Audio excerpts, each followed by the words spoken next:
en Entre Emprendedores vamos a hablar de la importancia del liderazgo en el emprendimiento. Y me acompaña Tatiana Rodríguez Leal, ella es youtuber y profesora asistente de la Universidad de los Andes. Tatiana, bienvenida. Muchísimas gracias, Ana Milena, por invitarme. Qué delicia estar acá contigo.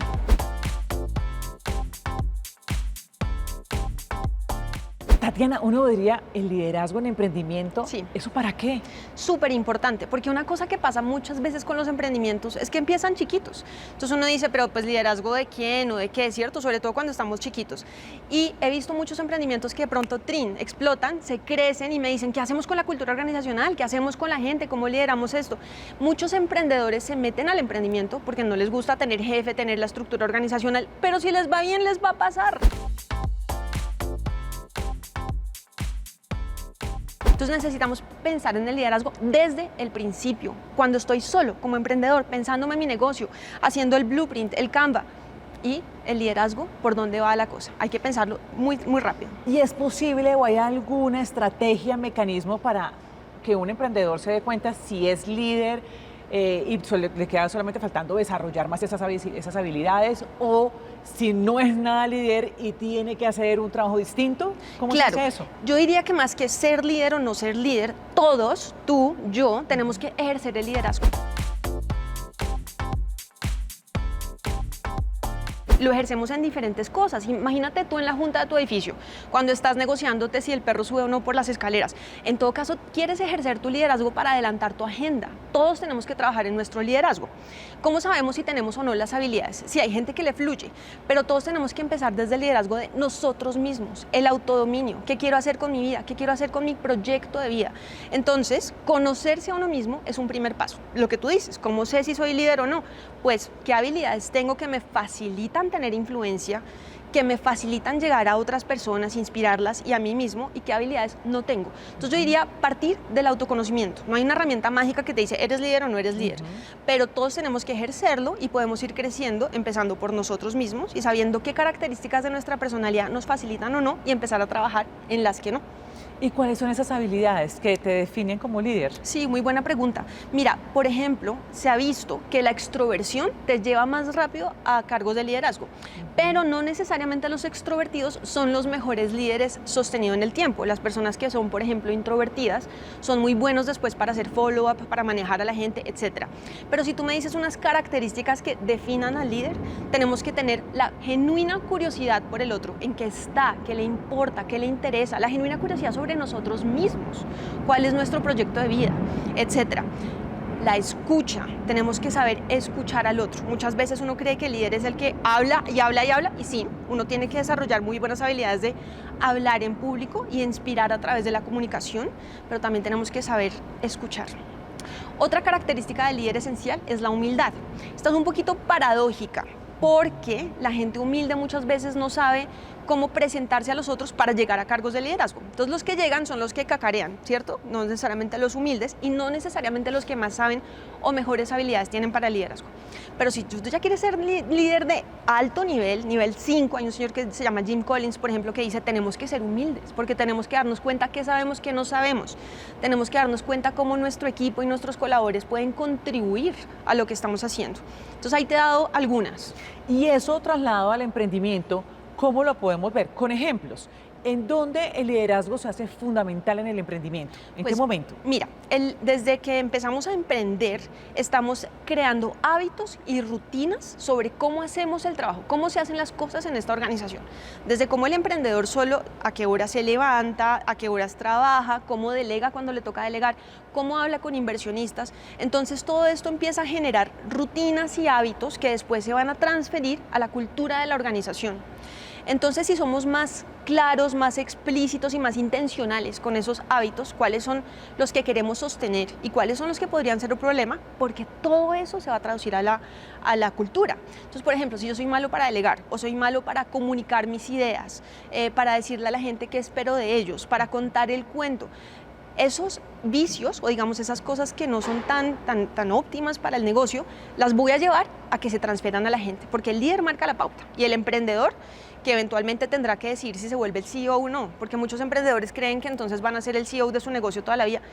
muchas veces el emprendedor no está para CEO, para eso hay personas más con habilidades de administración y el emprendedor tiene como la creatividad, la visión, le encanta hacer cosas. Entonces ese autoconocimiento y esa intencionalidad con qué cosas de mis hábitos y de mis rutinas quiero pasar a mi negocio va a ser fundamental. Por eso desde el principio, si sabemos esas cosas, empezamos a formar la cultura de nuestra organización. Tatiana, en mi experiencia conociendo varias historias de emprendimientos y varios emprendedores, me he dado cuenta que algunos emprendedores tal vez se dan muy duro, por decirlo así. Sí. No, pues es que yo no sirvo para esto, yo no tengo ni idea de vender, a mí solamente me gusta crear, y nota uno tal vez un poco como, pero yo no sé si eso es liderazgo o no, que creería que sí, ¿no? Que falta un poco de eso. ¿Eso se puede trabajar? ¿Eso cómo se puede trabajar? Cuando dices falta un poco de eso, ¿te refieres a eso de creérsela y de no darse tan duro? Sí, y sobre todo de no darse tan duro. Eso es fundamental lo que estás diciendo, porque cuando uno está tratando de hacer ideas innovadoras, uno va a ir contra la corriente y tiene una cantidad de fracasos y de colecciones de fracasos garantizados en el camino. Entonces sí hay que tener mucho callo, desarrollar callo para que esos fracasos no los absorba uno como parte de su identidad. Es que yo no sirvo, es que esto no me funcionó y otra vez no me funcionó. Te decía una cosa de la humildad. Entonces el líder es muy importante que sea humilde, ¿cierto? Que sea consciente de sus debilidades, pero pilas, porque la humildad es la verdad. Uno también tiene que saber cuáles son sus fortalezas y en qué es muy bueno, porque sí es muy importante para venderse, poder ser asertivo, poder decirle a la gente lo que uno hace bien. Hay varias cosas que juegan ahí como de psicología que sabemos que pasan. Una es el síndrome del impostor. No, claro, yo no era para esto, se van a dar cuenta en cualquier momento, tengo un éxito y es como en cualquier momento se van a dar cuenta que esto no soy yo, porque además yo soy creativo y no tan organizado, o además yo, ¿cierto? Y otra es la profecía de autocumplimiento. Y pilas con esta a los emprendedores y a los líderes, porque muchas veces cuando alguien nos dice algo es que tú no sirves para esto, o nosotros mismos nos lo decimos, muchas veces ponemos las condiciones, nos empecemos a creer el cuento y ponemos las condiciones para que eso pase. Y después decimos, ven, es que yo sabía que yo no era para esto. No, es que creerte el cuento hizo que tuvieras ciertas interacciones y ciertas acciones en tu vida que te llevaron a eso. Entonces sí es muy importante creérsela y poner el fracaso en perspectiva.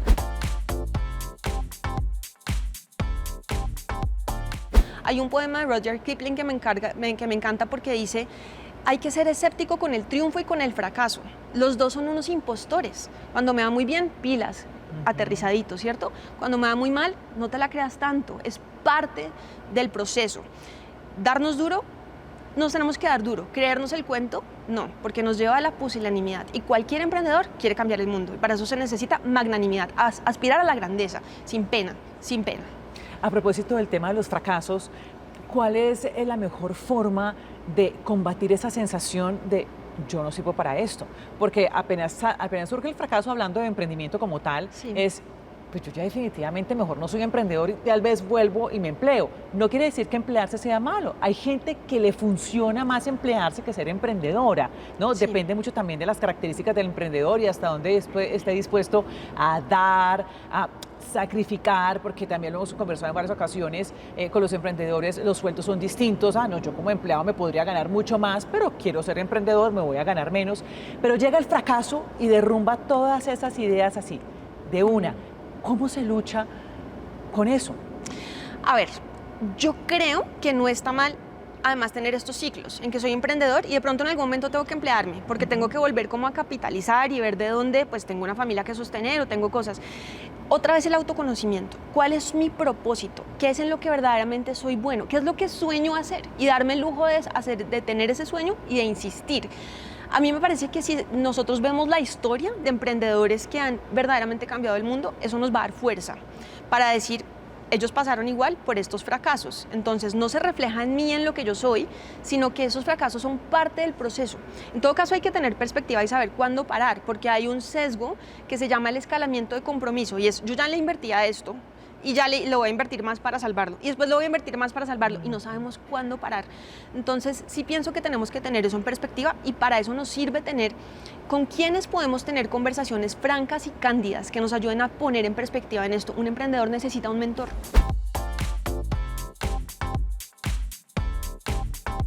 Porque si bien el autoconocimiento es muy importante, no siempre se da pensando y reflexionando, sino teniendo conversaciones con gente, imitando otras personas, sabiendo en qué momento se vuelve escalamiento de compromiso y te va a llevar al fracaso, que seas tan terco y que es que esta idea por ahí no es, y en qué momento hay que ser terco porque es que la gente terca es la que cambia el mundo. Pero eso es una paradoja muy complicada, porque uno puede tomar eso de excusa, es que los emprendedores somos así. No. Entonces, buenas conversaciones, gente con la que uno confíe, que le puede poner en perspectiva ese fracaso, ¿qué significa? Y otra vez vuelvo al poema de Rudyard Kipling. Tanto el fracaso como el triunfo son impostores, no hay que creérselos tanto. Sí, ahí los extremos definitivamente son malos. Hay que buscar un equilibrio, ¿o no? Hay que buscar un equilibrio y un ir y venir y un ver las cosas desde diferentes perspectivas y tener excelentes conversaciones con gente que sabe mucho. Hay que rodearse bien. Y digamos que el emprendedor se dio cuenta que le funciona ser líder, que lo es, que tiene habilidades, pero le cuesta trabajo transmitir eso a su gente, a la gente Sí. de su empresa, porque dice, tal vez algo tan sencillo como atención al cliente. Entonces, la atención al cliente necesita un liderazgo importante, pero no quiere dejar de hacerlo porque no sabe cómo enseñarle al otro a que lo sea, ¿no? ¿Cómo se pueden optimizar esos procesos en las empresas? Esto pasa en las empresas chiquitas y en las grandes, y es la construcción de capacidades. Si queremos crecer, no vamos a poder hacer todo nosotros.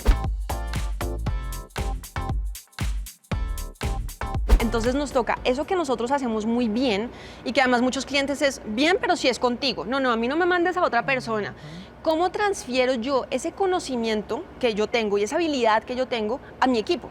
Y eso se llama aprendizaje organizacional y gestión del conocimiento. Sacar esas habilidades que yo tengo y ponerlas en otros. Y además, por supuesto, yo formo un equipo cuando empiezo a tener que incorporar otras habilidades que yo no tengo. Yo puedo ser súper creativo, pero pésimo vendedor, o pésimo para servicio al cliente, o pésimo administrador. Entonces, rodearse bien, formar excelentes equipos. Y cuando uno está trabajando solo, porque eso le pasa mucho a los emprendedores, puede ser una cosa muy solitaria, ¿cierto? Entonces, igual tienes que rodearte de otros mentores y otras personas que te ayuden a eso. Gestión de conocimiento, lo que tú me decías es cómo transferimos eso a otros. Tenemos que crear las capacidades. ¿Cómo se crean esas capacidades? Con rutinas. Entonces, muchas veces no va a ser, yo tengo como la genialidad, ¿cierto? De decir la cosa que hay que decir cuando el cliente la necesita o de tener la gran idea. ¿Cómo transfiero la genialidad?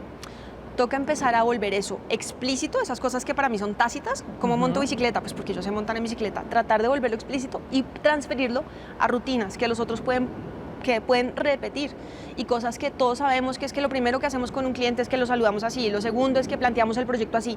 Así es que se vuelve conocimiento de la organización y no del emprendedor. Por eso el liderazgo es fundamental, porque empiezas a poner los pinitos de cultura organizacional y formas como una plataforma en donde ese conocimiento sí es transferible y son habilidades transferibles. No es fácil, Claro. pero ahí doy el tip. Rutinas organizacionales. Pero además también, Tatiana, porque me imagino que como emprendedor, cuando ya tiene un equipo, tiene que identificar cómo es cada una de esas personas para también con su liderazgo, cómo ellos pueden explorar eso. Fundamental lo que estás diciendo. Y es que podríamos hacer todo otro episodio solo de trabajo en equipo, pero Sí. te puedo adelantar unas cosas del trabajo en equipo. Te he dicho que el líder tiene que conocerse a sí mismo. El autoconocimiento es clave para gestionarse a uno mismo y para tener un poder sobre uno en dónde termina, sobre tu destino, sobre en quién te conviertes. Ese autoconocimiento también es clave con la gente de tu equipo. El líder conoce a su gente, porque es que hay muchos fenómenos en las dinámicas de equipo en donde hay pérdidas de proceso. O sea, tengo gente excelente, pero trabajando juntos no son tan buenos como serían individualmente. Por eso muchas veces uno desde el colegio dice, no, es que yo prefiero trabajar solo, a mí que no me pongan con grupos. Claro, eso quita eficiencia, sí quita eficiencia, porque tenemos que tener horas de vuelo para conocernos y saber quién hace qué y cómo lo hace. Y el líder es el líder el que tiene que gestionar que tengamos modelos mentales compartidos de quién hace qué y en qué momento lo llamo. Y eso hay que hacerlo otra vez, intencional. O si no, nuestros sesgos nos hacen irnos por el que más habla, por el que parece más inteligente y desperdiciamos habilidades que podemos tener distribuidas en el resto de personas que trabajan con nosotros. Tatiana, los líderes no necesariamente nacen líderes, se van formando desde muy pequeños. ¿Cuáles son las recomendaciones para los papás que tienen niños pequeños que están buscando que esa persona sea líder, que eso le va a ayudar en muchos procesos de la vida, en muchos momentos de la vida? Yo, como tú, pienso que el líder se hace. Hay muchas personas que dicen, no, uno nace con ciertas características que le dan o no pie para ser líder. Y sí, seguramente hay unas características que te facilitan, que vienen en tu personalidad, pero nosotros no somos personas solamente biológicas, somos personas sociales. Entonces, los entornos en los que nos formamos desde muy chiquitos son los que van a determinar quiénes somos. Así que los papás sí van a tener mucha agencia, eso significa mucho control sobre en quién se convierten sus hijos. ¿Qué diría yo? Conversaciones reflexivas desde muy temprano en la vida, porque como te he dicho, un buen líder es consciente de sí mismo, sabe mirarse en el espejo y ver lo que está bien y lo que está mal. Y eso se puede crear como un hábito en las familias desde que los niños son muy chiquitos, reflexionar sobre lo que están haciendo, qué funciona, qué no funciona, cómo puedes tener la conversación sobre el problema, cómo no te dejas dominar solamente por las emociones. Y eso es los papás los primeros que lo hacemos cuando el chino está chiquitico y decimos, ¡ah! ¿Por qué regaste la leche? Un momento, gestionar las emociones es parte de aprender y lo tengo que modelar, y el líder tiene que gestionar sus emociones.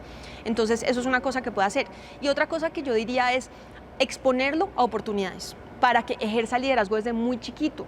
Yo hice mis primeros talleres de liderazgo cuando tenía como 10 años, porque era parte de un grupo de la parroquia en el que eso había que hacerlo. Entonces, desde muy chiquita tuve que desarrollar habilidades de hablar en público y eso me ha servido mucho después en mi carrera como profesora y ahora como youtuber. Exponernos a oportunidades para ejercer el liderazgo desde muy pequeños, fundamental. ¿Cómo? En el equipo de fútbol, en el taller de pintura, trabajar con la comunidad. ¿Una recomendación final? Mírense a ustedes mismos y también adquieran herramientas. ¿Y qué es una herramienta para desarrollar el liderazgo para mí? Son los conceptos. Sabemos tanto, hay tanta gente que ha investigado sobre el tema. Personalidad, autoconocimiento, valores, autenticidad, que uno puede, tan pronto uno tiene el concepto, es como si tuvieras un mejor martillo o una mejor puntilla para hacer lo que tienes que hacer. Entonces, si aprendemos sobre el tema, eso nos va a dar más control sobre qué tipo de líderes somos. Autoconocimiento y aprender, leer, aprender conceptos. ¿Cómo la encuentran en YouTube? Bueno, ahí hay un montón de conceptos. Tatiana Rodríguez Leal. Tatiana Rodríguez Leal es mi canal y ahí hemos hablado de muchas de estas cosas y seguiré hablando de eso porque lo que hago es tratar de llevar conceptos y ciencias sociales a la vida práctica de las personas. Pues muchas gracias, Tatiana, por estar en Entre Emprendedores. Muchas gracias por la invitación.